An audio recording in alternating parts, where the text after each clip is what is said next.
Today we're going to take you through Trader Workstation, the Interactive Brokers flagship trading platform. TWS Classic is institutional level power in a retail trader's hand. So you have access to what 20, 25 years ago only the professionals had right in your fingertips. We're going to show you how to trade futures, how to trade stocks, how to trade options. It is not designed to look pretty. It's designed to execute, to manage risk, to analyze positions, to take your trading to the next level, and we're going to do that. So notice if I go to their website and click on trading, there are different platforms to choose from. Now, each of these platforms are designed for a different level of trader, whether you're a beginner, an intermediate, or an advanced trader.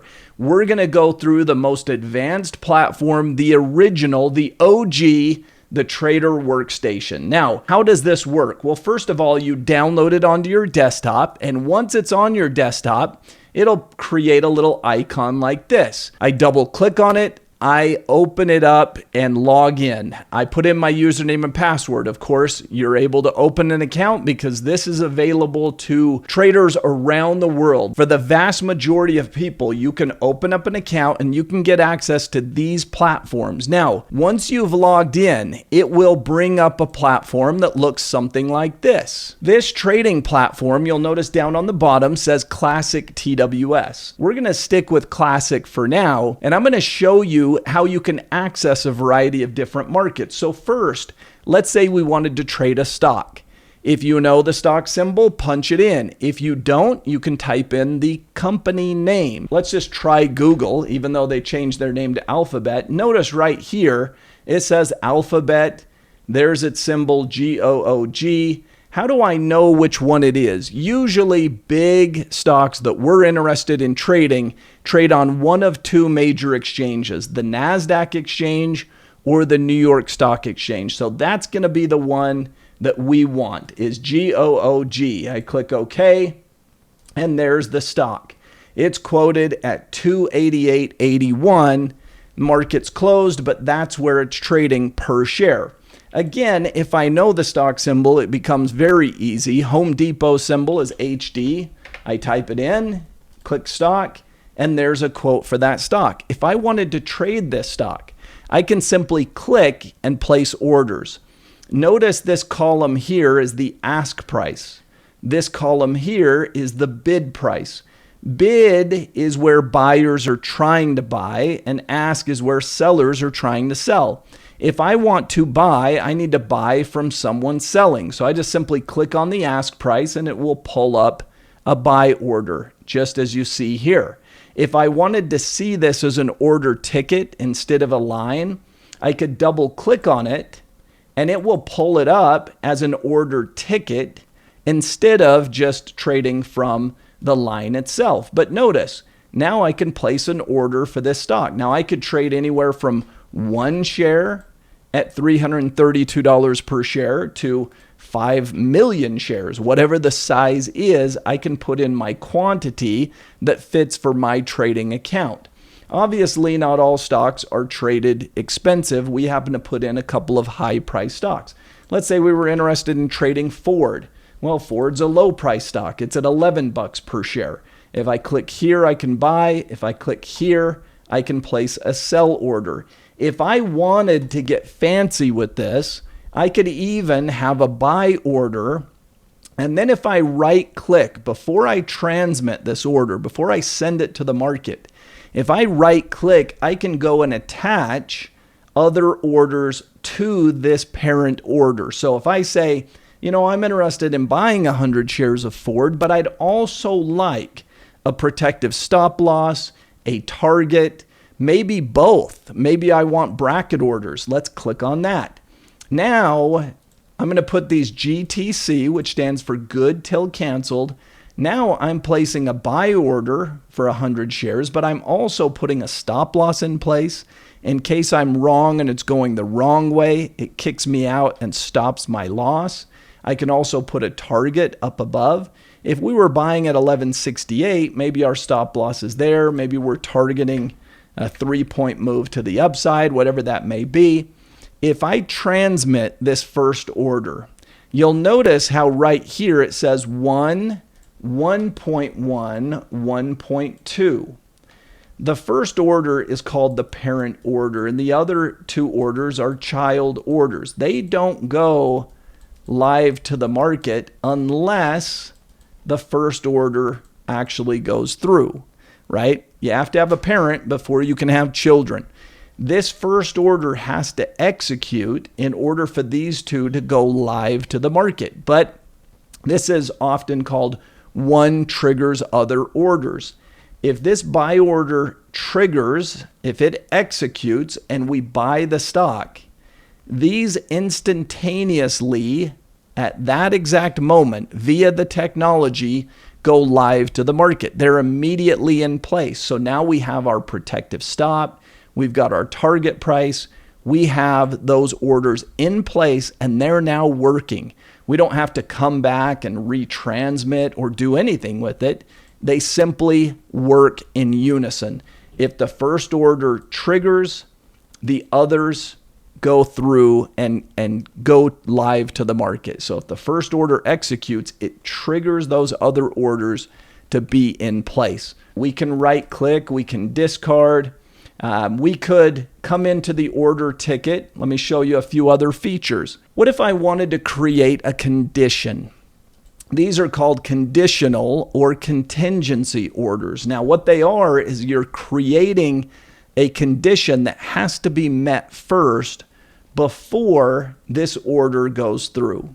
So we might say, you know what, let's add a condition. We want to make sure that this doesn't go through until after such and such a time. So let's say that there was a Fed meeting tomorrow. We could put this to execute only after the Fed meeting. We could add a time condition. We could say that, you know what, we only want this to go through if there's X amount of volume traded. Let's make sure that this stock is having an average or above average volume day. There's some activity, there's some energy. We could have it trigger based on price. We could have it trigger based on this criteria for anything. So watch this. Maybe I'm not even going to have it conditioned on Ford. Maybe I want it conditioned on the S&P 500. So I say, you know what? SPY. I need the S&P 500 ETF to go above or below X amount of price. So we could say if SPY is trading, let's see where it's trading at, let me move these out of the way, 655. What we could do is actually create a condition that says SPY has to be greater than or equal to 665.90. What would that do? That would ensure that the stock is trading higher tomorrow before our order even goes live to the market. So now we're saying, you know what? We need to make sure that the market is going up. And if it is, if SPY trades above this price, then I'm ready to buy the stock. So traders will use conditions all the time. And where this is really helpful can be in the options market. Because if I pull up an option trade for Ford, let me give you an example. I'm just going to pull up its options. And hypothetically, let's say we were going to trade a May option. And maybe I want to buy a call option. Well, here we could say, I want to buy this call option. And I'm willing to pay $1.20 or whatnot.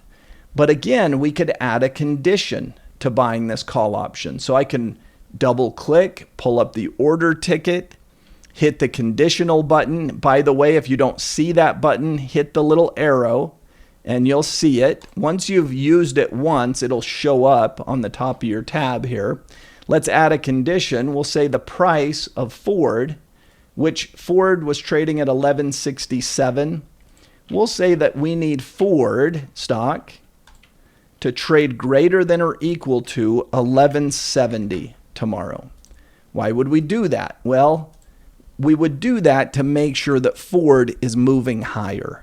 Maybe I don't want to buy a call option first thing in the morning in Ford if the stock is tanking. I only want to buy this call option if the stock is trading higher, right? So I'm making sure that we're getting in to a bus that's moving in the right direction. A call option goes up in value if the stock goes up in value. So I want to add a condition that Ford's going up in price. And if it is, then okay, I am ready to buy this call option. And I could send that out there as a day order. I could transmit the order, and away it goes. And now it's live in the markets tomorrow when the market opens, but it's live with a condition. That condition has to be met first.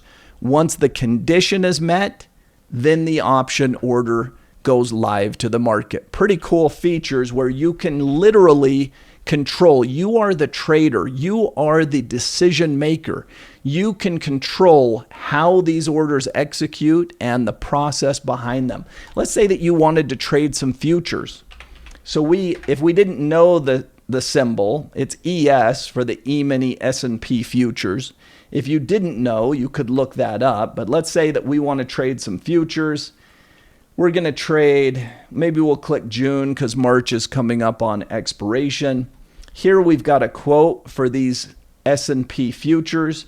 I can simply point and click. I can buy this future, and it's live trading. Futures trade overnight, right? They're trading when the stock market's closed. They're trading when the options market closed, which is really a cool feature for futures. If I wanted to buy here, I could buy at 66.26.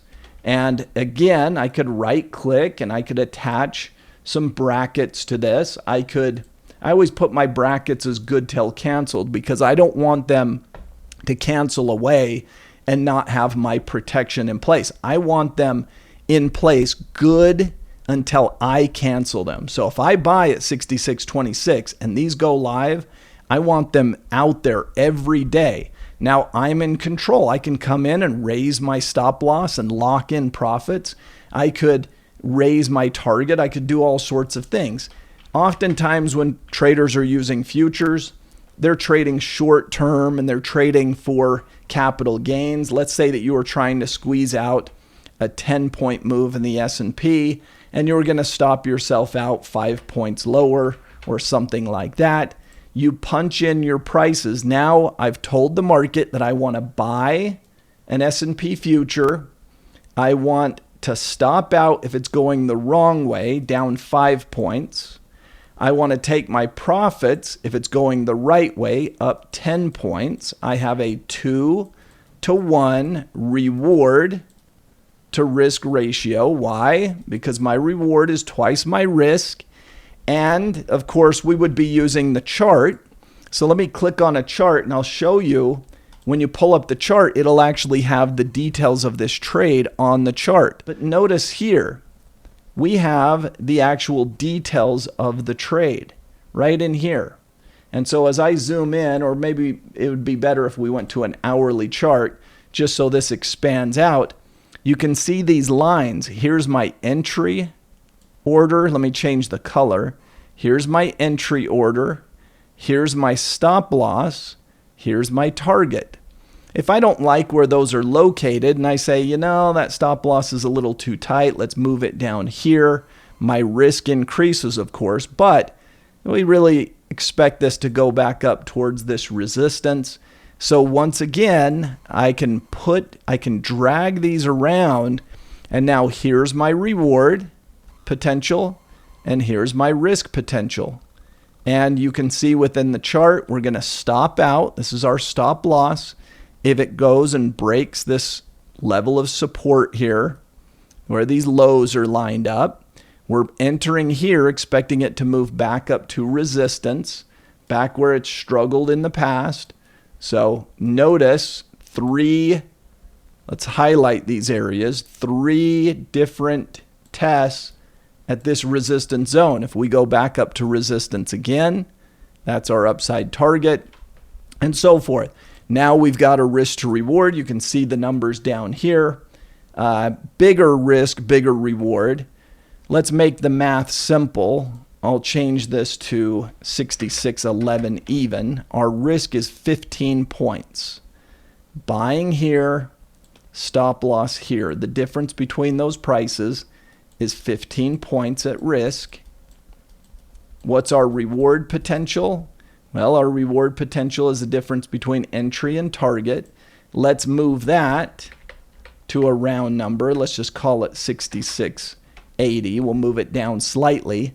The difference between those is what? 54 points. 54. 15 goes into 54. 3, almost 4, we'll call it 3.5 times, roughly. So we have about a 3.5 to 1 reward to risk ratio. And now we've got a structure. Now we've got a trade. We are trading the E-mini futures for the S&P 500, and away we go. If you want to learn more about the Cash Flow Academy and how we teach students from well over 100 countries how to take control of their investments and make money in the markets, link is in the description. Don't forget to hit that subscribe button to watch more videos like these on utilizing professional trading software. We'll see you in class.